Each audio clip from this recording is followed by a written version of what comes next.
आत्म संबंधी प्यारे श्री सुंदर साथ जी, धर्म प्रेमी साथियों, माता और बहनों, पारब्रह्म परमात्मा की असीम कृपा और प्यारे आदि सतगुरु महाराज जी की प्रेरणा से ये ब्रह्मवाणी का पारायण और ब्रह्मवाणी की चर्चा का ये आयोजन हुआ, जिसमें आप सब सुंदर साथ उपस्थित हुए हैं। आप इस उपस्थिति में अभी ब्रह्मवाणी का गायन सुन रहे थे। अभी उस ब्रह्मवाणी के विषय में थोड़ी सी चर्चा है। ब्रह्मवाणी के ग्रंथ कीर्तन से प्रकरण 13 और 68 प्रकरण से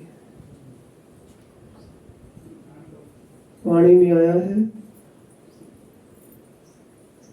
आज सांझ के न सोतो काहू न रुचे, तो भी कछु प्रकाशों सत, सत के साथी को सत के बान शुभ सी, दुष्ट दुखासी दुर्मत। धाम के धनी श्री प्राणनाथ जी कह रहे हैं कि सत्य को जाहिर करने के लिए हम इस दुनिया में प्रकट हुए हैं। सच्ची बात, सच का साथी जो होगा उस पर तो उस बात का असर होगा, प्रभाव होगा, उसके अंतर मन में लगन होगी कि मैं सत्य के बारे में जान लूं। और दुर्मति के विचार वाला साथी सच्ची बात सुनकर के दुखी होगा कि सत्य से मैं कितना कोसों दूर हूं और मुझे सत्य की राह पर चलने के लिए क्या कुछ करना चाहिए। वो करना चाहिए की तरफ नहीं, वो अपने आप को उससे दुखी मानेगा कि सत्य मुझे पता ही नहीं। प्राणनाथ जी कह रहे हैं, वैष्णव संप्रदाय के साथियों को उपदेश देते हुए, ये वैष्णव की कैटेगरी दर्जे में सुंदर साथ भी है। ऐसुक की सागर सतवानी प्रगति सोलई साधो विचार, अधिक अमृत सूखे सिंचिया तिन देखाया दरवाजे पर।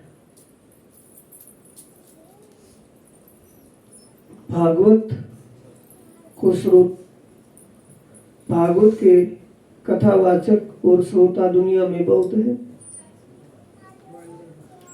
लेकिन उसके मूल सार को किसी ने समझने का प्रयास नहीं किया।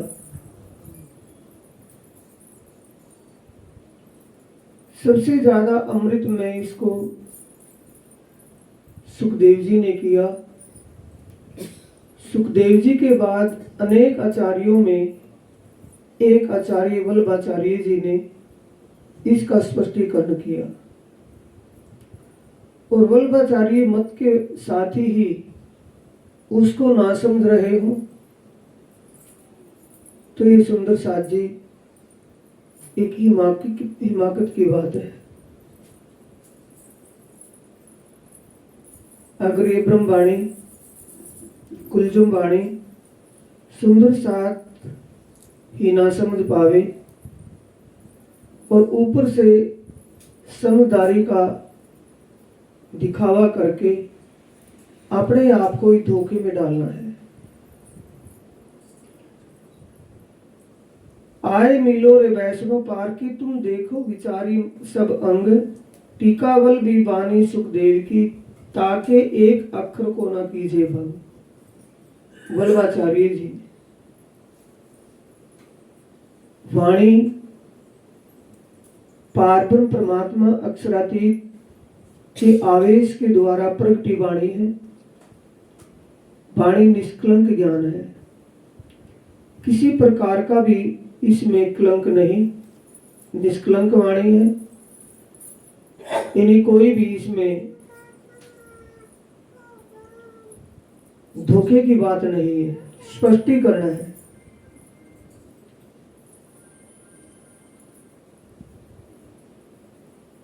और वल्लभाचार्य जी की टीके को पढ़ करके या वाणी को हम पढ़ करके श्री कृष्ण की लीला को ना समझ पाए और ऊपर से नाम जपते रहे, तो उसके लिए प्राणनाथ जी कह रहे हैं, अटकले केम पामिए ये तो पंथ प्रपंच नाई मारा संबंधी। अटकल से हम कुछ का कुछ आंकड़ा लगाते रहे, तो उसके लिए प्राणनाथ जी स्पष्टीकरण करना चाह रहे हैं।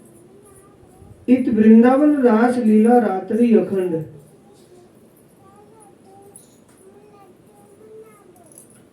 जिस ब्रज लीला में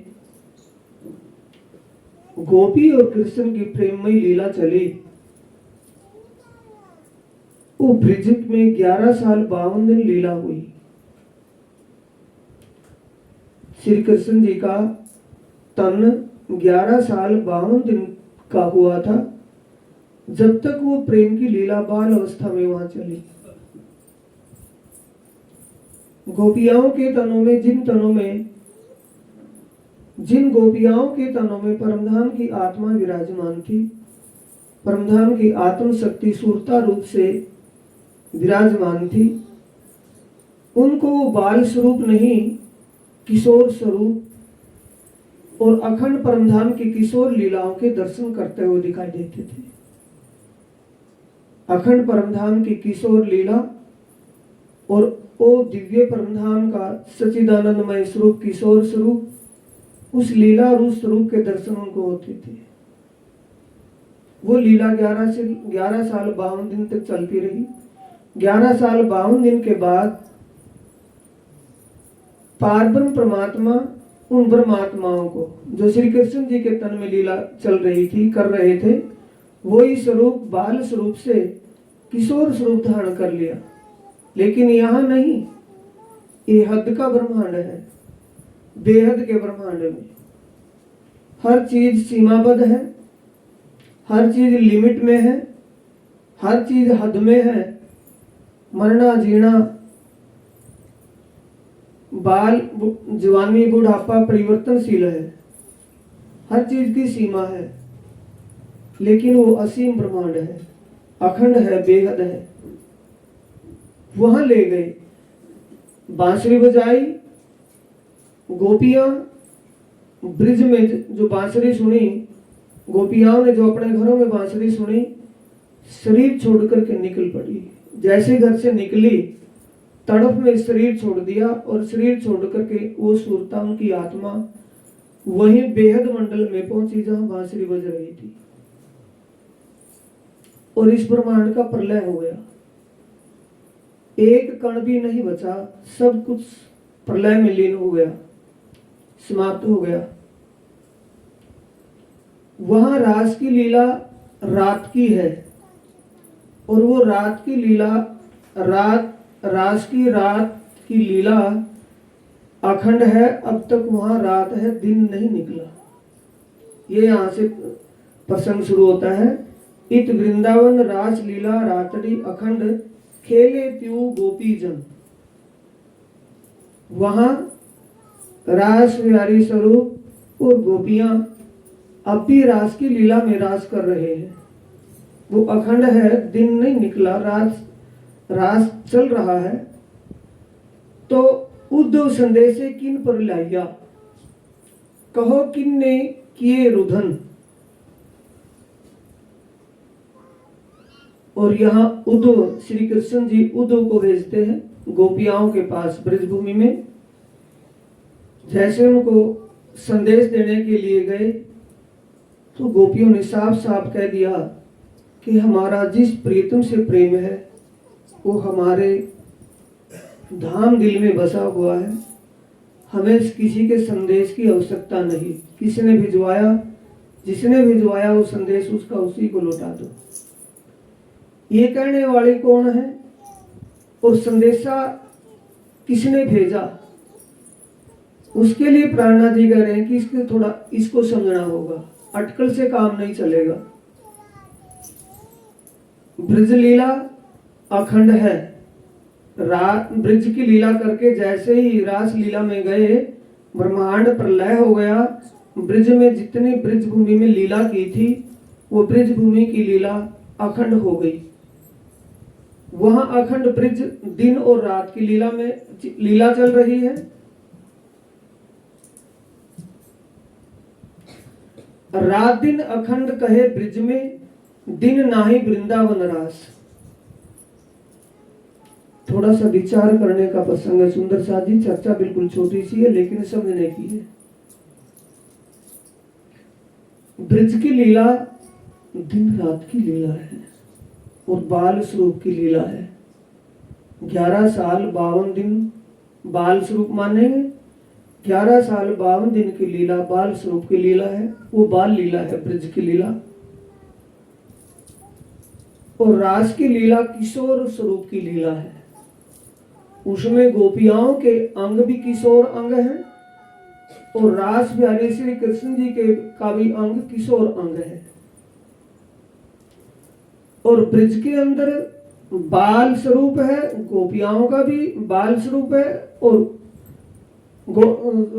लीला करने वाले श्री कृष्ण जी का बाल स्वरूप है, गोपियाओं के किशोर स्वरूप है, बाल स्वरूप है। ये दिन रात की लीला है, वो रात की लीला है। अब तीसरी लीला कौन सी है? संदेश किन गोपियाओं के पास लेकर के आए? ब्रिज की लीला तो अखंड है।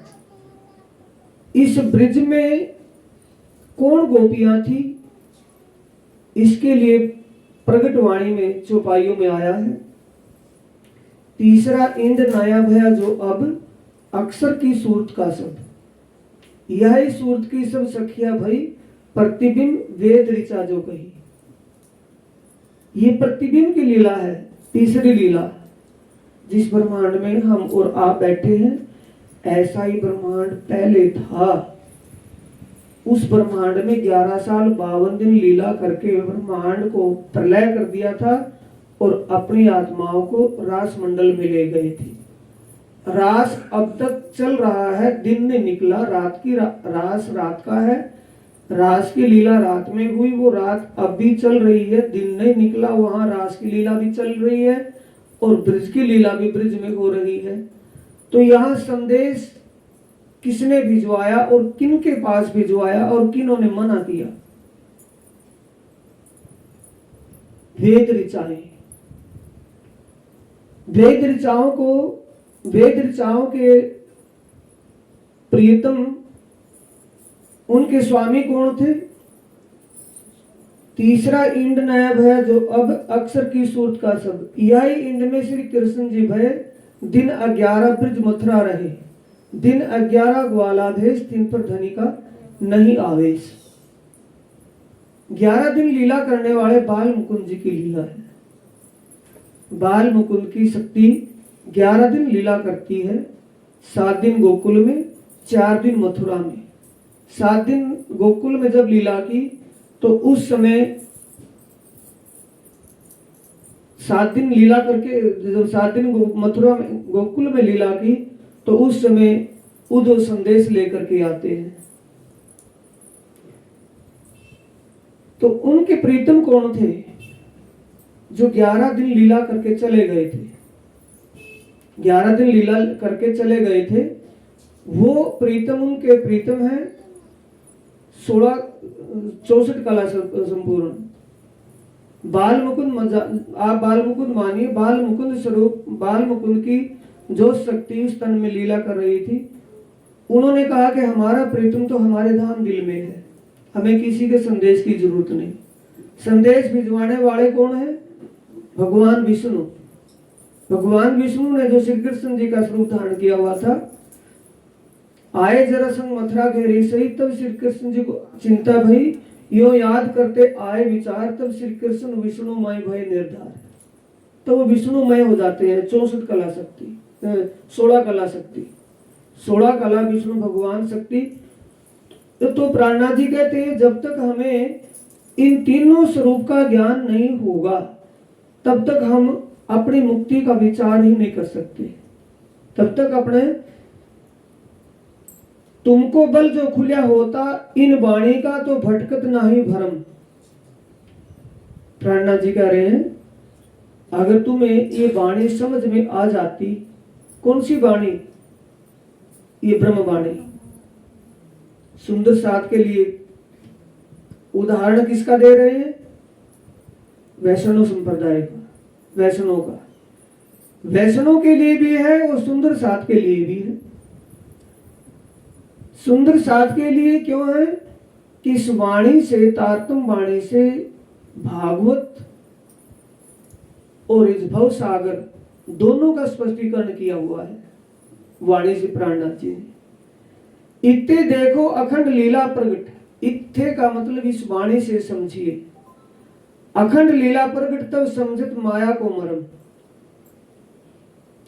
माया का मतलब है स्वप्न, और साक्षात का ज्ञान का तब होगा जब आप इस त्रिविध लीला को समझ लेंगे। श्री कृष्ण जी की त्रिविध लीला को समझ लेंगे। त्रिविध लीला कौन सी है?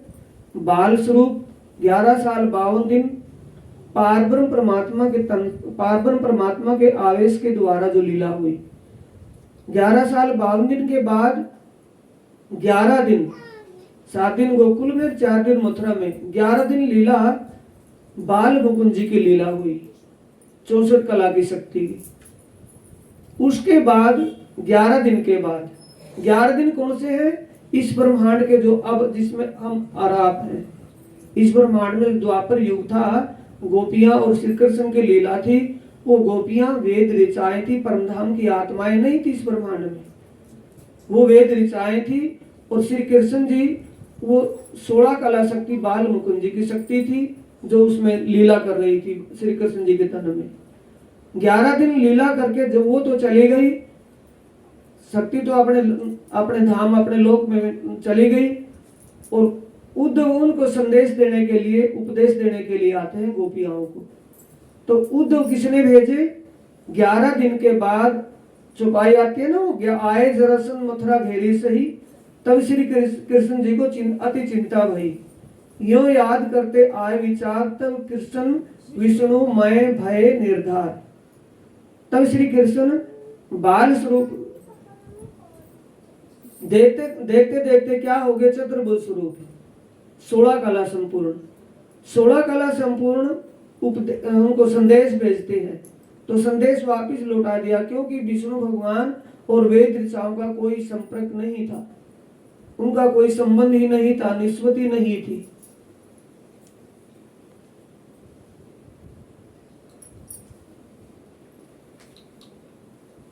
अटकले एकेम पामिए ए तो नहीं पंथ प्रपंच मारा संबंधी, एड़े पगले ना पहुंचाए जिया चौकस ना कीजे चित मारा संबंधी।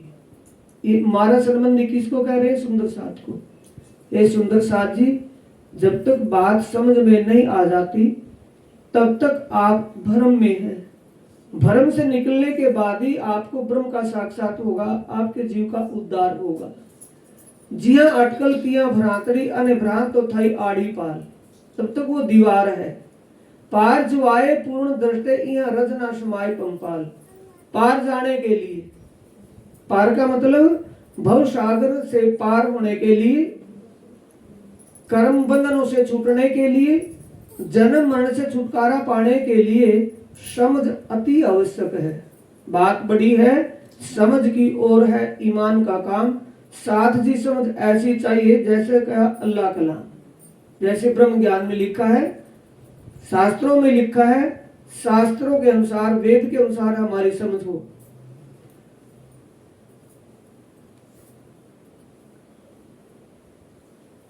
ए में अखंड सुख उदय थे जारे समझा सुपन मरम। जब हम स्वप्न और साक्षात को समझ लेंगे तब हमें अखंड सुख प्राप्त होगा, हमारा जीव अखंड सुख को प्राप्त हो जाएगा, दोबारा जन्म नहीं लेगा, दोबारा मरेगा नहीं। एक बार, अब की बार जन्म लिया है तो इसी जीवन में उद्धार हो जाएगा, दोबारा इसका जन्म ही नहीं होगा। जागी साक्षात बैठा थाए क्यारे आगल पूर्ण पार ब्रह्म। भ्रम हटते ही हमें ब्रह्म का साक्षात होगा, ब्रह्म के बारे में समझ बन जाएगी, पहचान हो जाएगी। ए तो हद नहीं, ए तो बेहद, इया अनेक अटकलों तनाए। हद नहीं सुंदर साथ जी, हद के ब्रह्मांड में तो सब चल जाएगा, जाना अनजाना अटकल सब चलती रहेगी। देखा देखी की भक्ति और दिखावे की भक्ति संसार हद को जाने के लिए, स्वर्ग के लिए, बैकुंठ के लिए स्वर्ग बैकुंठ के सुखों के लिए, लेकिन स्वर्ग बैकुंठ के सुख स्वप्न के सुख हैं, वो अखंड नहीं है, साक्षात नहीं है।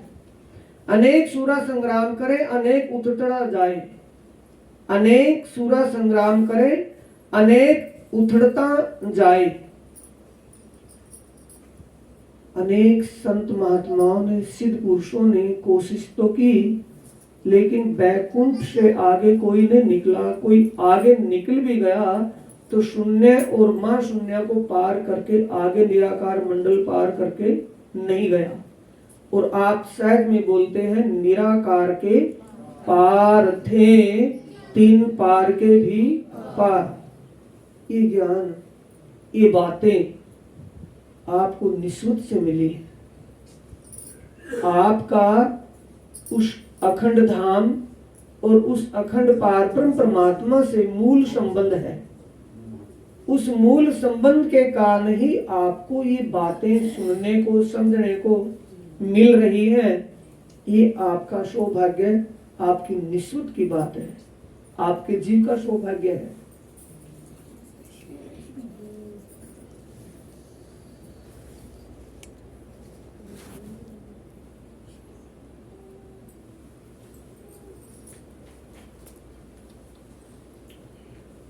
पार ब्रह्म पाम्या तना अनेक उद्यम करे साध।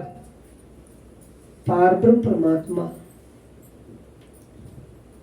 को प्राप्त करने के लिए, पार ब्रह्म परमात्मा के प्राप्त करने की बात दूसरे रूप से आप समझिए, हमारा इस जीवन में उद्धार हो जाए, दोबारा जीव ना जन्म लेवे और ना शरीर छूटे, ना मरे, सदा के लिए अखंड मुक्ति को प्राप्त हो जाए। ये करने के लिए हर कोई भक्ति करता है। हर कोई सोचता है कि मेरा उद्धार हो जाए, मेरा जीव भव से पार हो जाए। हर कोई सोचता है, हर कोई विचारता है, लेकिन उसके लिए प्राणनाथ जी कह रहे हैं अटकल से नहीं, उसके लिए समझना पड़ेगा। क्या समझना पड़ेगा? श्री कृष्ण जी की त्रिविध लीला का भेद समझना पड़ेगा। जब तक भेद समझ में ना आए, त्रिविध लीला, तीन प्रकार का भेद क्या है? एक भेद बैकुंठ का, दूजा है गोलोक, और तीजा भेद अखंड का, कहीं पुराण विवेक। ब्रजवासी भी श्री कृष्ण जी हैं, मथुरा वासी भी श्री कृष्ण जी हैं, और द्वारका वासी भी श्री कृष्ण जी हैं। इनमें सुप्रीम पावर कौन है? किस श्री कृष्ण जी के तन में सुप्रीम पावर है? ब्रजवासी में, मथुरा वासी में, या द्वारका वासी में? जो ब्रजवासी है, बाल स्वरूप ब्रजवासी श्री कृष्ण जी में सुप्रीम पावर लीला कर रही थी। उन्होंने ही ब्रह्मांड को अखंड मुक्ति करने के लिए बुद्ध निष्कलंक अवतार का रूप धारण किया है। अब कलयुग है ना, जब द्वापर युग में बाल स्वरूप श्री कृष्ण जी ब्रज लीला में 11 साल 52 दिन लीला करते रहे, बाल स्वरूप में ब्रज लीला की। अब कलयुग में आए हैं कल्कि अवतार, बुद्ध निष्कलंक अवतार के रूप में, वही स्वरूप। ये भेद जब तक समझ में नहीं आए सुंदर साथ जी, तब तक मुक्ति कौन देगा? भगवान विष्णु जो मुक्ति देते हैं, वो बैकुंठ की, स्वर्ग का जो सुख देते हैं, वो तो स्वप्नवत है, स्वप्न का है। अखंड मुक्ति की बात है, सच्चे सुख की बात है।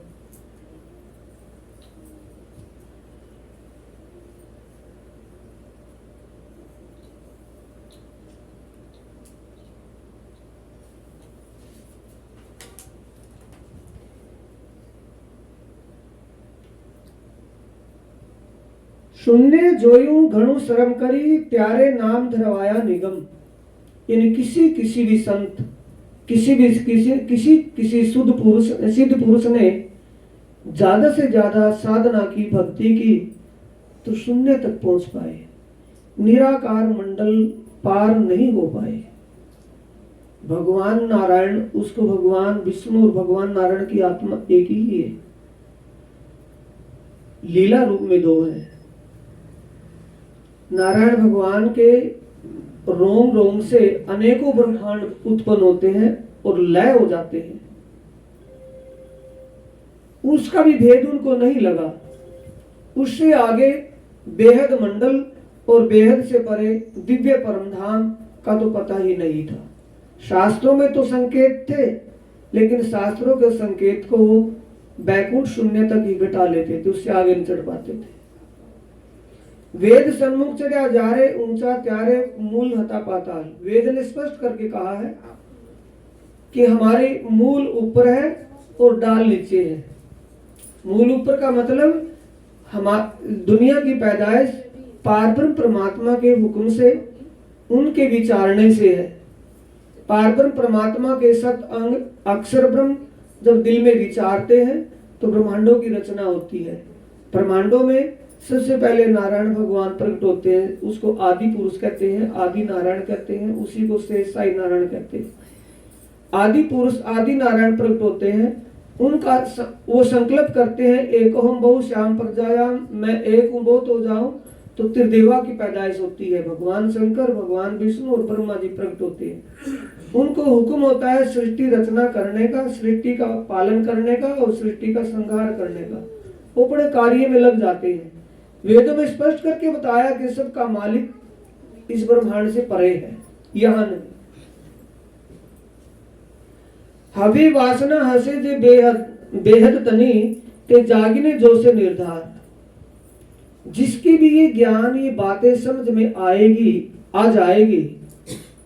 बात बड़ी है समझ की, जिसकी भी समझ में आ जाए। ये ब्रह्म वाणी, जो ब्रह्म वाणी, ये तारतम ज्ञान है, तारतम वाणी, इसकी बातें जिसकी भी समझ में आ जाएंगी वो जरूर विचार करेगा, सोचेगा, विचारेगा कि बात तो है, बात सही है। सत असत बने जुआ कर से। सत असत का मतलब झूठ और सच को। स्वप्न क्या है और साक्षात क्या है, दोनों का निवेड़ा, दूध और पानी का निवेड़ा कौन करेगा, कौन समझेगा? जिसकी बातें समझ में आ जाएंगी उसको अपने आप दिख पड़ेगा कि सत्य इससे परे है, ये सारा असत का मामला है। जो कुछ भी दृष्टिगोचर होता है हो रहा है, ये सब मिटने वाला, बढ़ने वाला है। और परमात्मा का धाम बढ़ने मिटने से परे है, वो सदा रहने वाला है, कभी मिटता ही नहीं। छठी तीत अक्षर थया अने अक्षरातीत कहवाए। आपने जाऊं एने घरे इहां अटकले केम पहुंचाए। क्षर मिटने वाला, नाशवान, अक्षर अविनाशी, सदा रहने वाला, और अक्षरातीत इससे परे जो उत्तम पुरुष जिसको पुरुषोत्तम कहा है, जिसको उत्तम पुरुष रामायण में जिसको पुरुषोत्तम कहा है, गीता में जिसको उत्तम पुरुष कहा है, वो सच्चिदानंद परमात्मा पारब्रह्म दोनों से परे है। वहां जाना है। जाने का मतलब उसका स्मरण करना है, उसका ध्यान चिंतन करना है। जब तक हम उसका ध्यान चिंतन ना कर लेंगे तब तक हमें जन्म मरण से छुटकारा नहीं मिलेगा, हमारा जीव का उद्धार नहीं हो पाएगा। मुसलमंदी माटे बार उघाड़ू आप वाने सुखवास। प्राणनाथ जी कह रहे हैं ये सब बातें मैं किसके लिए? अपने सुंदर साथ परमधाम की आत्माओं के लिए। जिन सुंदर साथ ने, जिस सुंदर साथ को ये ब्रह्म ज्ञान प्राप्त हो गया, जो इस ब्रह्म ज्ञान के सानिध्य में आ गया, मैं उनके लिए ये बातें कह रहा हूं ताकि उनके जीव का उद्धार हो जाए, वो आत्मा जागृत हो जाए। खींची वडी ने हांसी तुम्हारा फरी फरी वालू छूचित। प्राणनाथ जी कह रहे हैं खींच करके, डांट करके, प्यार से तुम्हारे चित्त को मैं बार बार इस स्वप्न जगत से परे की तरफ खींच रहा हूं। तुम्हारी सुरता, तुम्हारा चित्त, तुम्हारा ध्यान परमात्मा के चरणों में लग जाए। सभी का मालिक एक, वो कौन है? सत्यचित आनंद स्वरूप, सच्चिद आनंद स्वरूप पार ब्रह्म, उनके चरणों में आपका ध्यान लग जाए। इसलिए मैं आप सब सुंदर साथ के लिए कह रहा हूँ, यानी जिनको ये ज्ञान का सानिध्य मिल गया है उन सब सुंदर साथ के लिए। सतगुरु संग करे आप ग्रही वचन धमावे निशंक।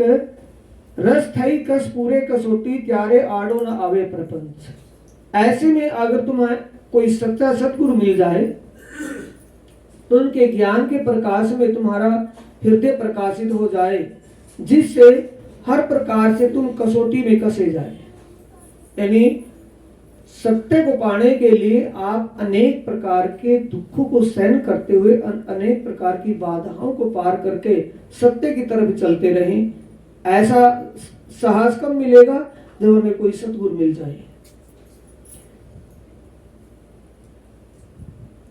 तभी ज्ञान तमसु युद्ध करे घेन घारण लज्जन अहंकार। प्राणनाथ जी कह रहे सुंदर साथ जी, ऐसे सच्चे रास्ते पर चलने के लिए, जीव के उद्धार के लिए, जिस रास्ते पर चलकर के जीव का उद्धार हो, सदा के लिए अखंड मुक्ति प्राप्त करे, उस पर चलने के लिए हर प्रकार से समर्थता होनी चाहिए।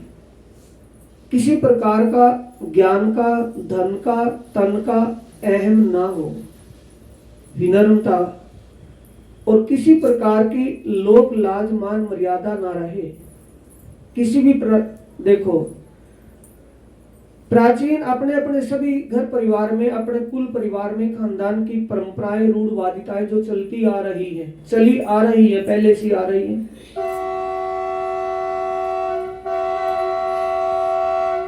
वो उस समय की है जब ये ज्ञान नहीं था। अब ये ज्ञान प्राप्त करने के बाद भी फिर भी हम उन्हीं परंपराओं की, रूढ़वादिताओं की जंजीरों में बंधे रहे, तो प्राणनाथ जी कहते फिर ज्ञान का क्या हासिल हुआ? तमे ज्ञान तनो अजवास लेने उपलो टालो छो अंधेर। छुपाई ना बोल करके मैं वैसे ही बोल रहा हूँ। ईश्वरी प्राणनाथ जी कहते हैं ज्ञान तो तुम्हें अच्छा लगा कि मुक्तिदाता ज्ञान है, सर्वश्रेष्ठ सर्वोत्तम ज्ञान है, लेकिन ज्ञान से तो बाहर का अंधेरा तो हट गया, संशय तो हट गया, अंदर से रैनी नहीं बढ़ी। पण माहेलो सूतो निद्रा माहे, अंदर से नींद में सो रहे हो। अंदर से नींद में सोने का मतलब अभी अंदर अटकल है। अंदर से इस ज्ञान तो समझ में आ गया, और ज्ञान समझ में आने से ये भी पता चल गया कि सत्य ज्ञान है, पर ज्ञान पर अमल नहीं किया गया। अमल ना करने का मतलब नींद में सोना। पर माहेलो सूतो निद्रा माहे, अंदर से नींद में सो रहे हो। नींद में सोने का मतलब बातों पर अमल ना करना। तो केम जाए मननो फेर, तो मन का फेर कैसे हट सकता है? मन तो आपको भ्रमित करेगा। हवे जेने आपने अनिद आपी, जारे वचने जगोसो वासना, त्यारे आप ओलुकसो प्रकाश। जैसे ही ज्ञान का प्रकाश हृदय में होगा और आप उस पर अमल करेंगे, त्यारे पारब्रह्म पार थकी तमे आई देखसो अजवास। जो पारब्रह्म परमात्मा इस हद से परे, बेहद से भी परे है, उसका आपको इस ज्ञान से यही साक्षात्कार हो जाएगा। जब आप ज्ञान पर अमल करोगे, ध्यान में लेोगे, तो ध्यान आत्म दृष्टि से, ध्यान की दृष्टि से उसका साक्षात्कार हो जाएगा। यही इसी जन्म में, इसी भूमि में, इसी जन्म में। हवे जेणे आपने अनिद आपी, तेना चरण ग्रह्य चित माहे। जिस सदगुरु के कृपा से, जिस प्रीतम पारब्रह्म परमात्मा के चरणों के प्रताप से, सदगुरु की कृपा से, सदगुरु के प्रताप से ये ब्रह्म ज्ञान हमें मिला है। निद चरण ग्रह्य चित माहे, ऐसे सदगुरु के चरणों को अपने चित्त में धारण कर ले, यानी ऐसे सदगुरु की बातों पर अमल करें, विश्वास रखें। चरणों को चित्त में धारण करने का मतलब सदगुरु की बातों पर अमल करना, विश्वास करना। हवे ऐने चरणे तमे 500 अखंड सुख कहिए जी। अगर आप सदगुरु के बताई बातों पर अमल करोगे तो आपको सच्चा अखंड सुख का मतलब सच्चा सुख प्राप्त हो जाएगा। जीव सदा के लिए अखंड मुक्ति को प्राप्त हो जाएगा, दोबारा जन्म नहीं होगा, सदा के लिए अमर हो जाएगा। सर्वा अंगे चित्त शुद्ध करी तमे सेवा ते करजो एहे। सच्चे दिल से ऐसे सदगुरु की सेवा, सुंदर साथ की सेवा दिल से करना है, बाहर से नहीं। श्री महमत के सनमंदी सामलो, मारा शब्द अतीत सुजान। चरण सचित पूरो बांध जो ज्यों लगे पिंड में प्राण। महामती प्राणनाथ जी कह रहे सुंदर साथ जी, महामत कहे सनमंदी सामलो, मेरे परमधाम के साथियों मेरी बात को सुन करके उस पर अमल अवश्य करना।